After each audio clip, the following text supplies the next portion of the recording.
প্রকাশ্যে চরম বিশৃঙ্খল পরিস্থিতি তৈরি হয়। সামাজিক যোগাযোগ মাধ্যমে ভাইরাল হওয়া ভিডিওতে দেখা যায় বক্তব্য স্থানে দাঁড়ানোকে কেন্দ্র করে বিএনপির শীর্ষ পর্যায়ের নেতাদের মধ্যে শুরু হয় ধাক্কাধাক্কি ও হাতাহাতি। রাজনৈতিক কর্মসূচির মঞ্চ মুহূর্তের মধ্যেই পরিণত হয় বিশৃঙ্খলার দৃশ্যে। ভিডিওতে স্পষ্ট দেখা যায় কলারোয়ার এক বিএনপি নেতা ও সাবেক চেয়ারম্যান আশরাফুজ্জামান রাগান্বিত অবস্থায় তার পাশের আরেক নেতাকে জোরে ধাক্কা দেন। এই ঘটনার প্রতিবাদ জানাতে বিএনপির এমপি প্রার্থী হাবিবুল ইসলাম হাবিবও উত্তেজিত হয়ে হাত বাড়িয়ে প্রতিক্রিয়া জানান। প্রকাশ্য মঞ্চে শীর্ষ নেতাদের এমন আচরণ অনুষ্ঠান স্থলে চরম অস্বস্তি তৈরি করে।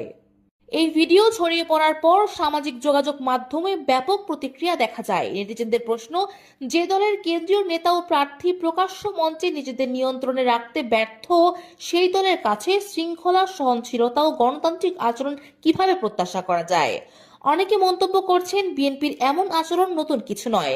দলটির রাজনীতিতে আগাগোড়া হঠকারিতা, বিশৃঙ্খলা, উত্তেজনাপূর্ণ আচরণের নজির বারবার দেখা গেছে, মাঠের রাজনীতি হোক বা দলীয় মঞ্চ। নেটিজেনদের মতে বিএনপির নেতৃত্বের এই চরিত্রই তৃণমূল পর্যন্ত ছড়িয়ে পড়ে, যার ফল হিসেবে বারবার সংঘাত, বিশৃঙ্খলা ও অরাজক পরিস্থিতি তৈরি হয়। তারা বলছেন, এই আচরণ শুধু একটি দলের ভাবমূর্তিকে প্রশ্নবিদ্ধ করছে না, বরং রাজনীতিকে জনবিচ্ছিন্ন করে তুলছে।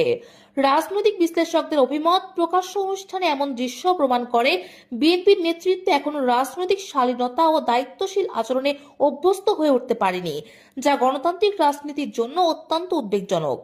বিশ্লেষকদের মতে বিএনপির অভ্যন্তরীণ রাজনীতিতে দীর্ঘদিন ধরে উচ্ছৃঙ্খলতা, অন্দরকন্দল ও ক্ষমতার দ্বন্দ্ব প্রকাশ্যে রূপ নিচ্ছে। সভা, সেমিনার, দোয়া অনুষ্ঠান কিংবা রাজনৈতিক কর্মসূচি। শাহরিন শান্তা, নতুন দিগন্ত, 24।